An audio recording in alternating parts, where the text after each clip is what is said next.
País de mierda. La verdad que el título es fuerte, pero el libro va por otro lado. Ideas y reflexiones sobre el mejor país del mundo. Augusto y Mateo Salvato, quienes están aquí en los estudios de Radio Rivadavia. ¿Cómo somos los argentinos? ¿Existe algo así como la argentinidad? ¿Te acuerdas del tema de la Versuit, la argentinidad del palo?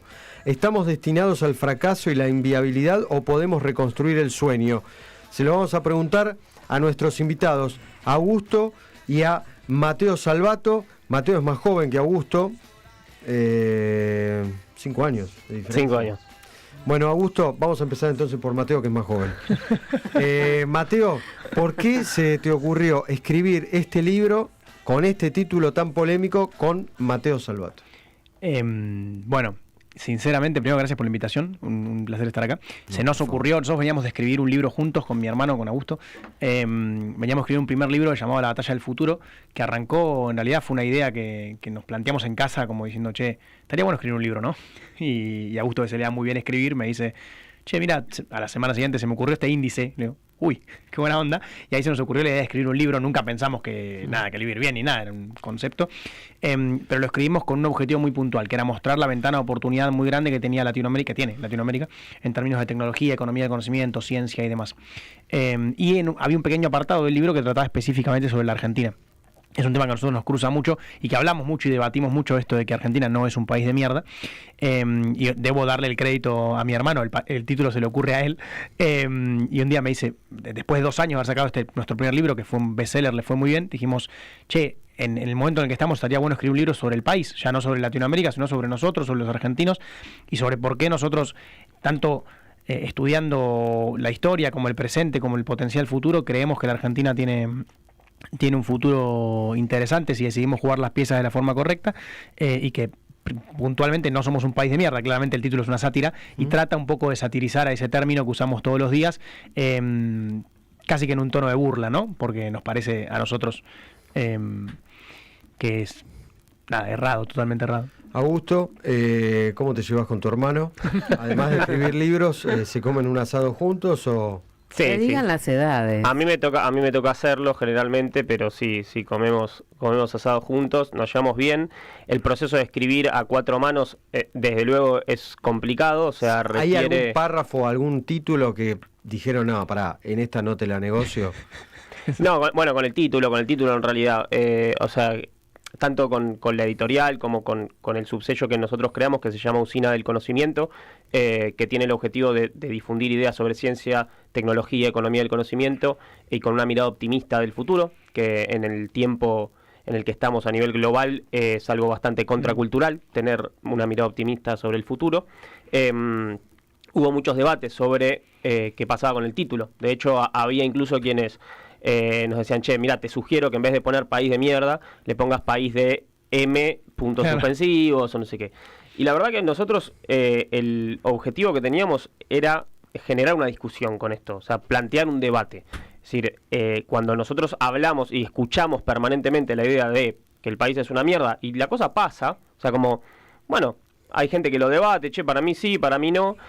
Nosotros queremos sentar un debate sobre esto. Tenemos una posición formada, obviamente, pero es muy extraño que en un país la idea de hablar del propio país como que es una mierda sea algo tomado como muy liviano, como algo que es absolutamente normal.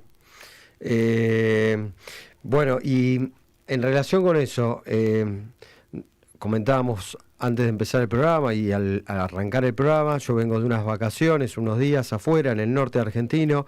La verdad que es un país maravilloso, pero hay momentos y que te cruzás con algún garca que decís, qué país de mierda. Absolutamente. Las mismas personas a veces en el mismo día, capaz que vos en el mismo día, no sé a qué parte fuiste, pero capaz que viste, no sé, el cierre de los 7 colores, decís, qué tremendo país, que somos el mejor país del mundo. Y un ratito después, como vos decís, te cruzás con un garca, te agarra un piquete, ves una noticia fea en la tele y decís, la verdad somos un país de mierda. Eso es algo muy nuestro, muy de esa contradicción de nosotros mismos en el mismo momento, capaz con unas horas de diferencia, sentir mucho orgullo, y irnos al extremo de decir que somos el mejor país del mundo, y en un ratito después irnos al otro extremo. Somos como bipolares. Absolutamente. Y eso también es parte de lo que somos. Pero eso también genera una situación muy compleja para tomar decisiones, para pensar en el país a largo plazo. Entonces nosotros lo que tratamos de hacer es hablar sobre la argentinidad, poner sobre la mesa el debate de la identidad y básicamente reflexionar sobre qué somos los argentinos y cómo hablamos de nuestro país. ¿Y cómo definirían la argentinidad, Mateo, Augusto? No, bueno, nosotros un poco lo tratamos de hacer en términos de tanto de repaso histórico como de repaso del presente, en la idea de básicamente todo lo que compone a la argentinidad. Y cuando vos te pones a estudiar un poquito de eso, te das cuenta de un montón de cosas que cuando las ves hace sentido que nosotros seamos de esta manera. Augusto siempre cuenta algo muy interesante, viste que nosotros, nos suele pasar, nosotros en las redes sociales compartimos mucho esta idea de que Argentina no es un país de mierda, de que es un país con mucho futuro, y obviamente mucha gente banca, lógico, y hay un montón de gente a la que no le gusta, viste, y te dice, no, esto están equivocados, este país es un desastre, no tiene retorno, esto era un buen país hace 100 años. La mayoría de gente te tira eso. Hace 100 años que no somos ese gran país. Y la mayoría de la gente que te tira eso no vivió ese país de hace 100 años. Estamos de acuerdo, pero aparte hay una lectura aún más profunda que es muy interesante de hacer. Viste que estuvo en los medios presente hace no mucho, y nosotros le fuimos agregando algunas cosas más, estos conceptos de que a finales del siglo XIX se hablaba muchísimo de la Argentina como el país de los ricos, digamos, de alguna manera. En Europa mismo, en la Francia de finales del siglo XIX, se hablaba mucho, cuando querías describir a una persona que tenía mucho dinero, se decía la expresión, este es rico como un argentino, tiene guita como un argentino. Bueno, la famosa expresión de tirar manteca al techo, que también viene de los argentinos, bueno, y toda esta historia. Y en ese mismo momento que tanta gente miraba a la Argentina, bueno, también se hizo muy viral este mismo año un documental que hacían en Estados Unidos, o sea, desde Estados Unidos, en la televisión estadounidense, digamos, ya arrancado el siglo XX, y mostrando el increíble crecimiento de Buenos Aires como foco de negocios y de inversiones en Latinoamérica, no sé qué, y como una ciudad que iba a presentarle pelea al Reino Unido, a Londres, no sé qué, en el futuro. Y en ese mismo momento, si vos mirás el contexto histórico de la Argentina, en ese mismo momento, encontrás discursos de personajes influyentes, por ejemplo, Leandro N. Alem, y encontrás discursos que diciendo textualmente, este país no tiene retorno, somos un país sin salvación, ese tipo de frases las encontrás en ese mismo contexto. Entonces ahí está un poco lo que dice Augusto, ¿no? Esta cosa de que obviamente hoy en día afuera no más que nada por indicadores económicos, no es que andan diciendo estas cosas como decían en su momento, eso es cierto, pero generalmente la gente de afuera tiene una visión mucho más positiva de la Argentina que nosotros mismos. Es algo que se viene trazando hace años y eso lo encontrás en la Argentina desde la nostalgia del tango, por ahí algo más clásico, hasta tantas otras dicotomías o contradicciones que vivimos todos los días. Todos los oyentes que quieran dejar las preguntas a Radio Rivadavia se comunican con este teléfono que te lo dice Miriam Salinas. Con el 1150 26 8630 nos escriben la consulta, la pregunta, si la trasladamos a los chicos. Augusto, vos que analizás, bueno, sos politólogo, la política argentina, ¿qué responsabilidad tiene la dirigencia política en esta idea del título de tu libro, País de Mierda? Bueno, en la responsabilidad, digamos, de que la narrativa presente sea esta, es evidentemente muy grande. Es decir, de alguna manera no hay, desde principios del siglo XX, este tema no es un tema de agenda. Es decir, de alguna manera la política se aprovecha de esta narrativa y trata de cada tanto meter ahí algún bocado para tirar agua para su molino. Pero la realidad es que los argentinos cada vez más, digamos, estamos incorporando este discurso. Y no existe una planificación desde el gobierno, desde el Estado, de, tenemos que trabajar en la cuestión de la identidad nacional. No hay ningún país que se haya desarrollado, que haya sido de los países que nosotros admiramos o que aspiramos a ser, que tenga esta idea y que difunda permanentemente esta idea de que somos una mierda, de que está todo mal y que en el futuro nos va a ir peor. De hecho, si lo vemos desde un punto de vista de las relaciones internacionales, desde la geopolítica, existe algo que se llama el soft power, el poder blando, ¿no? Eso es lo que los países intentan de alguna manera transmitir, más allá de su poder real en términos materiales, o sea, de su economía, de sus armas y demás, es qué proyectás hacia el mundo. Lo que de alguna manera hace que Estados Unidos sea la primera potencia global no es solamente el PBI, la economía, obviamente es todo eso, pero también es el hecho de que todos nosotros usamos pantalones de jean, ¿no? Es decir, miramos películas de Hollywood y usamos jeans y no usamos kimonos. Entonces, ahí hay una cuestión que tiene que ver con el poder blando, con lo que el país proyecta hacia afuera y qué es lo que nosotros queremos proyectar hacia afuera. Si nosotros queremos proyectar hacia afuera que somos un país de mierda y que nos va a ir siempre mal, bueno, probablemente en el mundo no nos miren seriamente como pretendemos que nos miren. Bueno, aquí ya tenemos la primera oyente, que es Susana de Saavedra, y escucha lo que dice. El país no es una mierda, dice. La gente que lo gobierna es una mierda, no confundamos. Bueno, sí, pero, a ver, digamos algo. A esos dirigentes, a esos políticos, no salen de un repollo, ¿no? Es una frase de perogrullo, se repite una y mil veces, sí. Pero la verdad que también alguien los elige.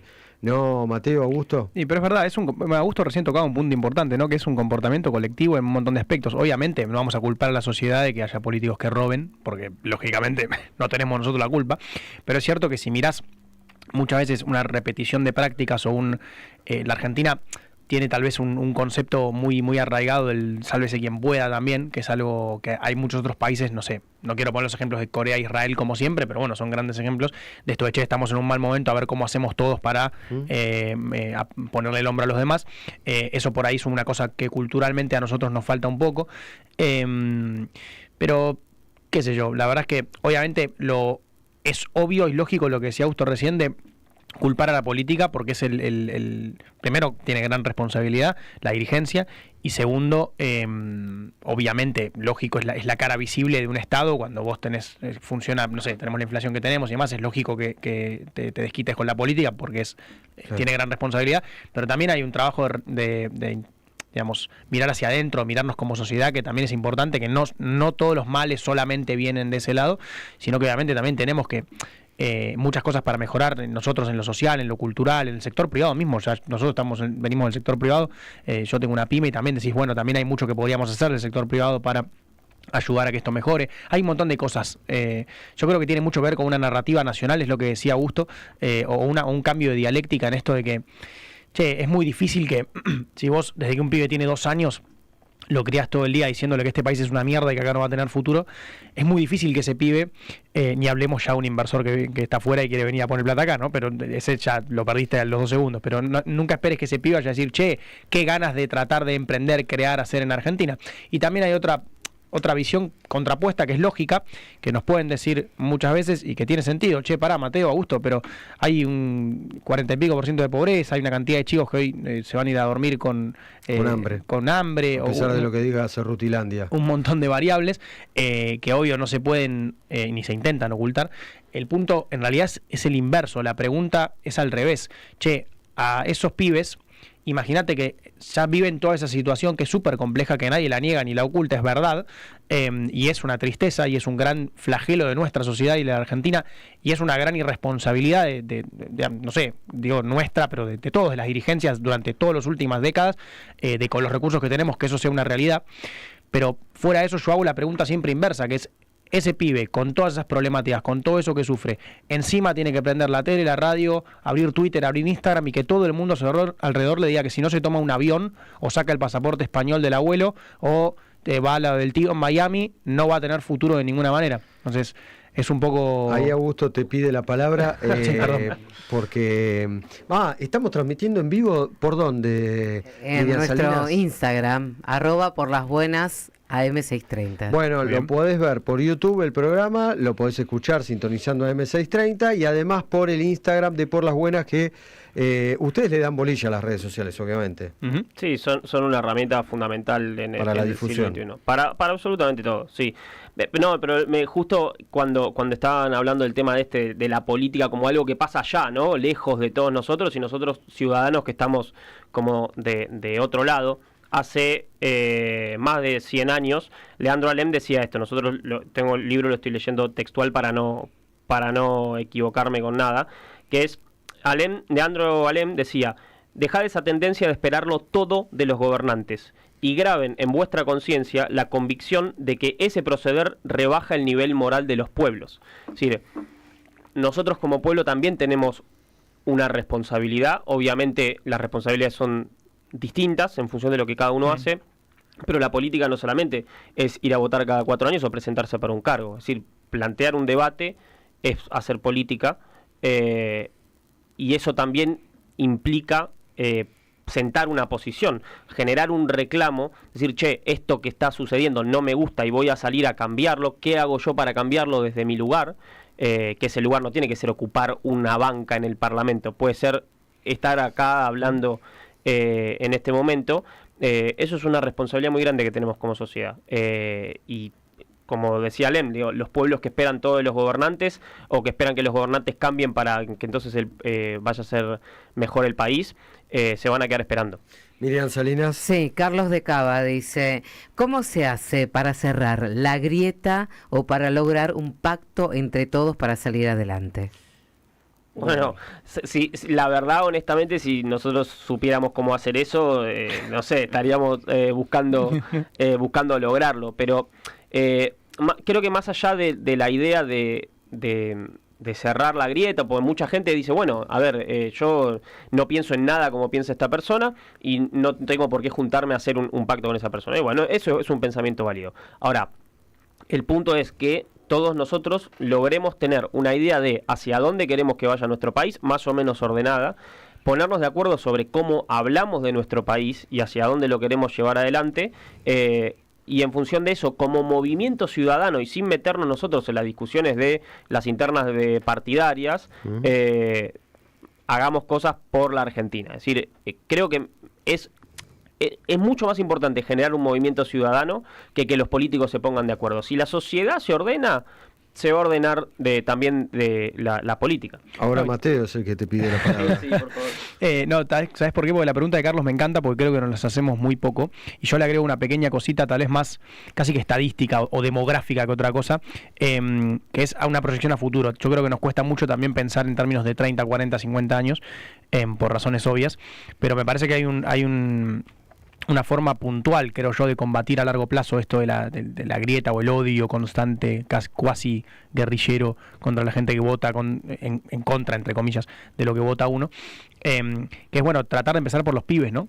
Por los pibes chiquitos. Digo, no estar todo el tiempo convenciendo al pibe de, che, mira, no sé, ese amiguito tuyo, no, la familia vota con ese no te juntés porque estos son todos chorros, ¿viste? Esa típica, eso los chicos lo incorporan, ustedes lo sabemos todos acá, digo, los chicos repiten e imitan cosas que aprenden de los adultos, son una máquina de imitar.